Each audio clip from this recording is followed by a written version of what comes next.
and welcome to Indus News. Live from Islamabad, I'm Naila Shuja, and these are the headlines.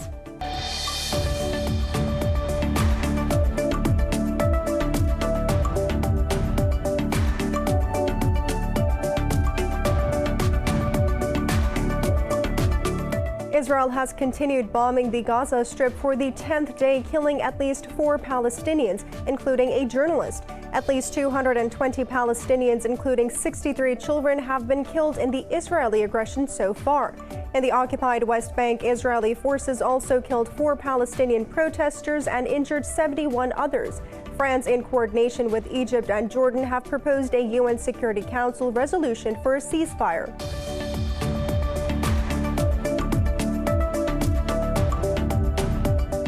The latest session of the Joint Commission of 2015 Iran nuclear deal has resumed in Vienna today. Speaking ahead of the talks, Iran's top negotiator Abbas Araghchi said a significant progress has been made in the negotiations. He said a conclusion will be reached in this session, which will last for more than 2 weeks. Russia's lower house of parliament has voted to approve legislation formalizing Moscow's withdrawal from the Open Skies Treaty. The treaty allows unarmed surveillance flights over member countries. The United States left the Open Skies Arms Control and Verification Treaty in November last year.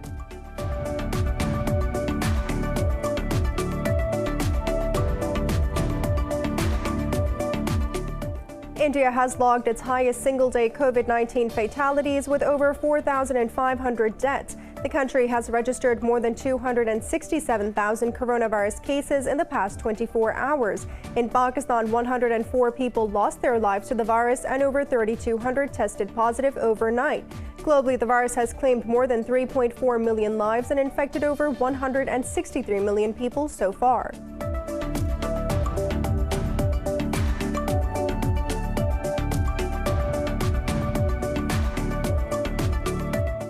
And in football, Manchester United have been held to a 1-1 home draw by relegated Fulham in their penultimatum Premier League match. The match also marked the return of the in-person spectators' attendance at Old Trafford.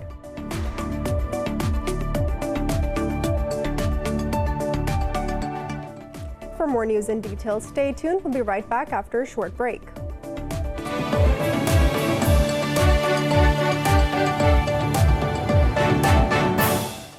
Welcome back. Israeli air raids continue to pound the Gaza Strip for the 10th consecutive day. At least 220 Palestinians, including 63 children, have been martyred in the aggression so far. In the occupied West Bank, Israeli forces have martyred 4 more protesters and injured 71 others. The Palestinian foreign minister has sent a letter to the International Criminal Court's prosecutor's office. Riyad al-Maliki called for an investigation into Israel's war crimes in Gaza and the West Bank. The Norwegian Refugee Council says 11 children killed in Gaza were enrolled in trauma therapy. The UN says nearly 450 buildings in Gaza have been destroyed, including 6 hospitals and 9 primary health care centers. This behind us reflects the humanity in them, demolishing the houses while its inhabitants are inside. After we returned from dawn prayer and while it was still dark, we were surprised by a drone rocket, which was followed by an F-16 missile 10 minutes later, taking down the house while all the surrounding houses sustained damage. 5 Lebanese protesters were wounded as the Israeli army fired tear gas on the Lebanon-Israel border. Meanwhile, hundreds from Israel's Arab minority turned out in Nazareth for a pro-Palestinian rally. Protesters also gathered across the street from the Israeli consulate in New York, denouncing Israel's attacks on Gaza. Rallies in support of Palestine were also held in Boston and Los Angeles. The U.S. should no longer fund Israel. They are funding the murder and massacre of Palestinian families and humans. These are humans, they're families, they're people. We exist. We deserve a right to exist on our land. France, in coordination with Egypt and Jordan, has proposed a UN Security Council resolution calling for a ceasefire. The UN General Assembly will hold an urgent meeting on Thursday to discuss the crisis in occupied territories. Foreign Minister Shah Mahmood Qureshi says Pakistan is banking on the United Nations to play its role for a ceasefire in Palestine. In an interview with Anadolu agency, Qureshi asserted that the world body needs to evolve a consensus that leads to de-escalation. Referring to the U.S. blocking UNSC statements condemning Israel, he said public opinion should veto the veto power. Qureshi said Pakistanis will come out on the 21st of May to show solidarity with the Palestinians. The foreign minister said it will raise the issue in the UN General Assembly on the 20th of May. Earlier in a meeting with Qureshi, Turkey's President Tayyip Erdogan appreciated Pakistan's efforts for the rights of the oppressed Palestinians. The latest session of the Joint Commission of 2015 Iran nuclear deal has resumed in Vienna today. Speaking ahead of the talks, Iran's top nuclear negotiator Abbas Araghchi said significant progress has been made in the negotiations. He said a conclusion will be reached this session, which will last for more than 2 weeks. Araghchi said the delegations will return to their home capitals for consultations after the session. The Commission will be chaired on behalf of the European Union High Representatives by the Deputy Secretary General Enrique Mora, while representatives of China, France, Germany, Russia, and the United Kingdom will attend the meeting in person with Iran. U.S. Envoy Zalmay Khalilzad says the Taliban have made substantial progress on Doha commitments, but they need to do more. During a Congress hearing, Khalilzad said troops withdrawal from Afghanistan has so far taken place without major incident. However, he added the forces are ready to respond forcefully if they are attacked. Khalilzad said the threat posed by al-Qaeda in Afghanistan has decreased in the past years. Meanwhile, a top U.S. general said Washington and its allies are exploring a possible effort to help secure the Kabul airport. General Mark Milley said a secure airport is essential for maintaining embassies in Afghanistan. Russia's lower house of parliament has voted to approve the legislation formalizing Moscow's withdrawal from the Open Skies Treaty. In a tweet, the lower house said that the decision was taken unanimously. The U.S. left the Open Skies Arms Control Treaty in November last year after accusing Moscow of violating it. Russia denied the allegations and announced its intention of withdrawal from the treaty in January this year. The treaty allows unarmed surveillance flights over member countries. China has condemned U.S. warships' transit in Taiwan Strait, saying Washington is deliberately disrupting the regional situation. In a statement, a spokesperson for the Chinese Military Eastern Command said U.S. actions send wrong signals to Taiwan independence forces. The spokesperson noted such provocative moves endanger peace and stability across the Taiwan Strait. He added Chinese forces tracked and monitored the ship's voyage and stand ready to deal with all threats. Earlier, U.S. Navy 7th Fleet said its warships conducted a routine Taiwan Strait transit in accordance with international law. It said the U.S. military will continue to fly, sail, and operate anywhere international law allows. The tension between the two powers have increased over a range of issues, including the South China Sea. India has logged a record of more than 4,500 deaths from COVID-19 overnight. The country has registered over 267,000 coronavirus cases in the past 24 hours. Globally, the virus has claimed more than 3.4 million lives and infected over 164 million people so far. The latest World Health Organization's data shows global COVID-19 cases declined for the third week in a row, bringing much-needed hope. However, the numbers are still at some of the highest levels over the course of the pandemic, demanding the need to keep the guard up. In India, doctors and other medical responders find themselves short-handed and underfunded. Health experts say combating the tremendous spread in rural areas has emerged as India's new challenge. Bangladesh has asked India to resume the shipments of coronavirus vaccines to Dhaka as agreed between the two in a deal. Taiwan has called for fair access to vaccines as it faces a dwindling supply of shots during a spike in domestic infections. The U.S. Centers for Disease Control and Prevention said 60% of American adults have received at least one vaccine dose. A study has found that AstraZeneca's vaccine works well as a third booster jab. Meanwhile, Algeria has backed off a decision to reopen land borders, but will go ahead with a plan to partially resume international flights. In Pakistan, coronavirus has claimed 104 more lives over the past 24 hours. The health ministry said so far 19,856 people have died of the virus.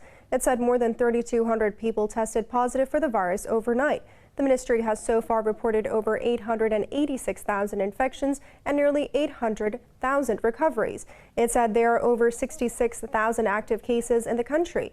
The ministry noted more than 4,500 people are in critical condition. The U.S. House of Representatives has passed a bill that aims to counter a rise in anti-Asian hate crimes amid the pandemic.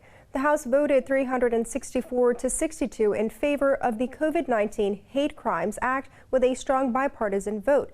It passed by the Senate with a vote of 94 to 1 last month. The measure now goes to President Joe Biden for approval.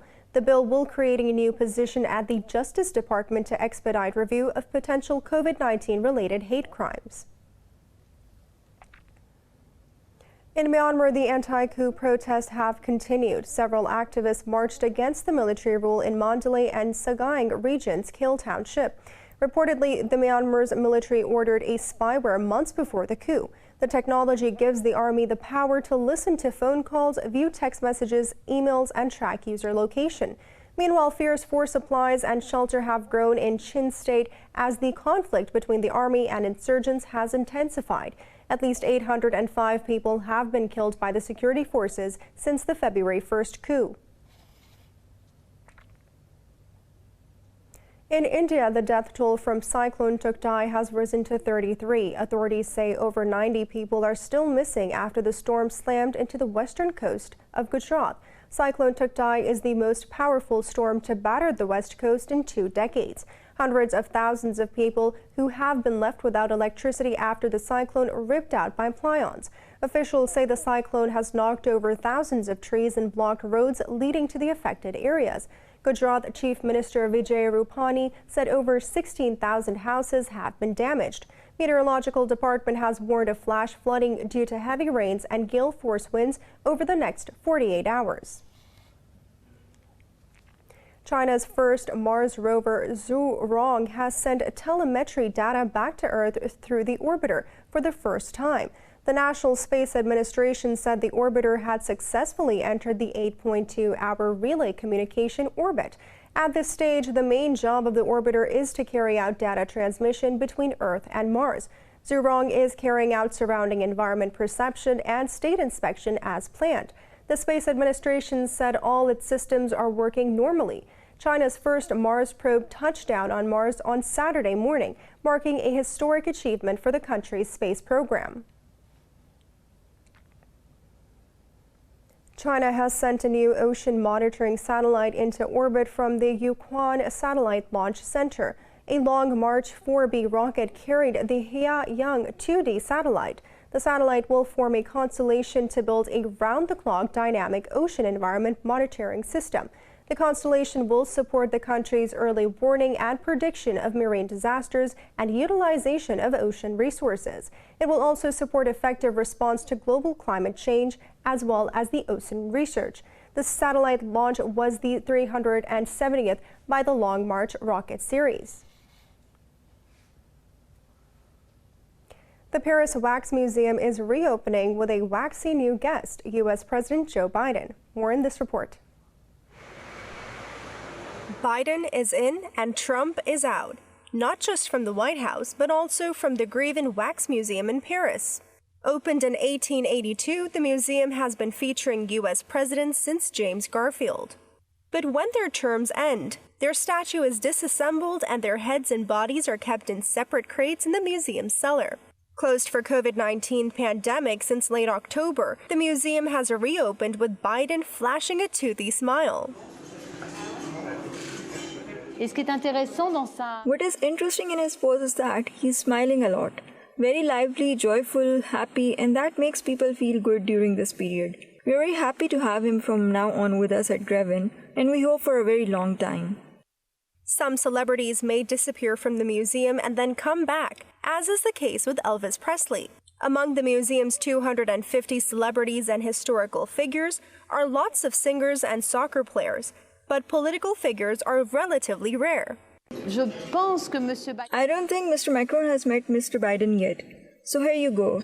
It's taking place here in Grevin. Everyone's calm and there's no arguing. Like Trump, former French President Francisco Hollande is no longer on display. But his predecessor, Nicolas Sarkozy, along with his model and singer wife, Carla Bruni, is still present.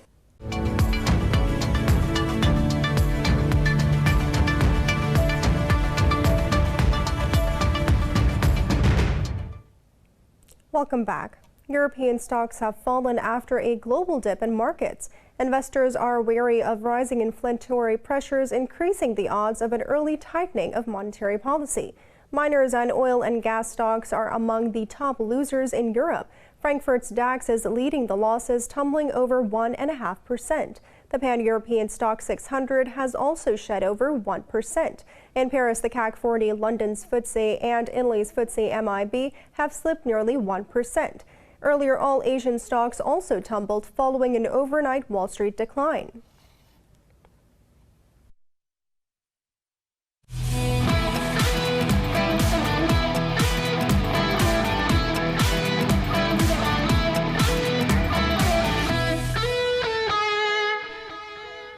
In football, Manchester United have been held to a 1-1 home draw by relegated Fulham in their pre-ultimate Premier League match of the season. The match also marked the return of in-person spectators at Old Trafford after 14 months. Cavani netted a sublime lob from 40 meters in the 15th minute to delight 10,000 home fans. But United wasted a string of chases to add to their tally and were punished in the 76th minute. Brian got on the end of Bobby de Cordova-Reed's cross and headed it past goalkeeper David De Gea at the far post. With this, United have stretched their winless league to run 3 games after home defeats by Leicester City and Liverpool. But they have qualified for the Champions League after assuring themselves a top 4 finish. U.S. Speaker of the House Nancy Pelosi has called for a diplomatic boycott of the 2022 Winter Olympics in China. Pelosi criticized Beijing for alleged human rights abuses, saying global leaders who attend the Games would lose moral authority. In a congressional hearing, Pelosi said world leaders should shun the Games, which are scheduled for February. Democratic Congressman Jim McGovern said the Games should be postponed.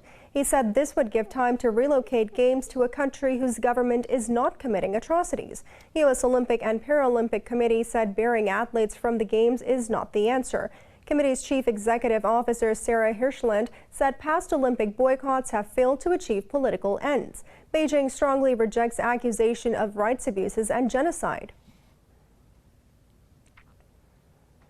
A race-winning Formula One McLaren drive by 7-time world champion Lewis Hamilton will be put up for auction at the British Grand Prix in July.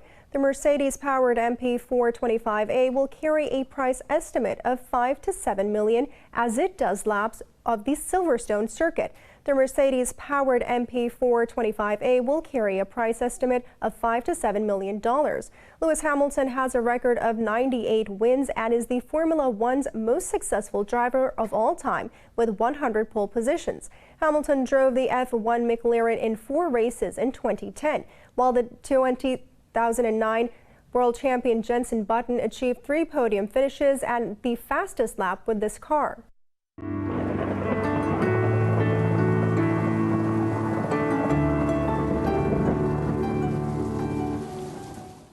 It's now time to take a look at the weather updates from around the world.